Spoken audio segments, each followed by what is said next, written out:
जहाँ तक पहले प्रश्न का संबंध है, जो व्यवस्था दूषित थी, अब सरकार के हाथों में आने से उस व्यवस्था में कुछ संशोधन होगा। इसमें कुछ अधिक संदेह तो प्रतीत नहीं होता, लेकिन फिर भी इतना अवश्य है कि सरकारी मशीनरी को बिल्कुल दूध का धुला हुआ नहीं माना जा सकता है। जो व्यवस्था दूसरे हाथों में थी, सरकार के हाथों में आने से वह सर्वथा समाप्त हो जाएगी। ऐसी बात तो नहीं है, परंतु फिर भी मेरा अपना विश्वास इस प्रकार का है कि सरकार इस संस्था को उसी पवित्र उद्देश्य से चलाने के लिए प्रयत्नशील होगी, जिन उद्देश्यों को लेकर इस संस्था की नींव डाली गई थी।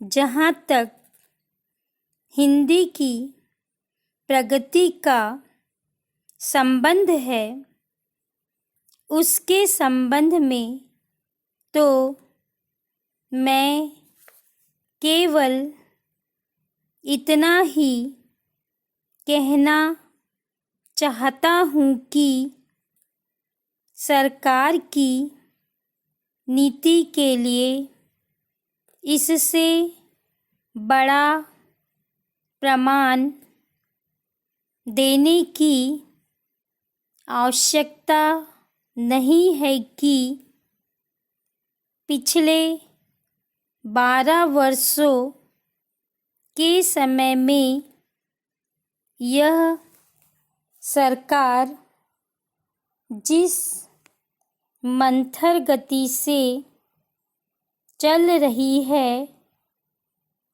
मेरा अपना अनुमान है कि हिंदी साहित्य सम्मेलन को अपने हाथ में लेने के पश्चात यह सरकार कहीं उसी प्रकार की दुर्बलता और प्रमादी नीति का हिंदी साहित्य सम्मेलन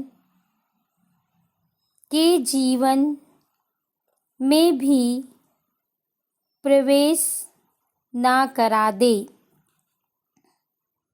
मेरा यह विश्वास है कि इस विधेयक की जिस धारा में यह कहा गया है कि अन्य भाषाओं का साहित्य भी देवनागरी लिपि में प्रकाशित किया जाएगा, वह बहुत हितकर होगा।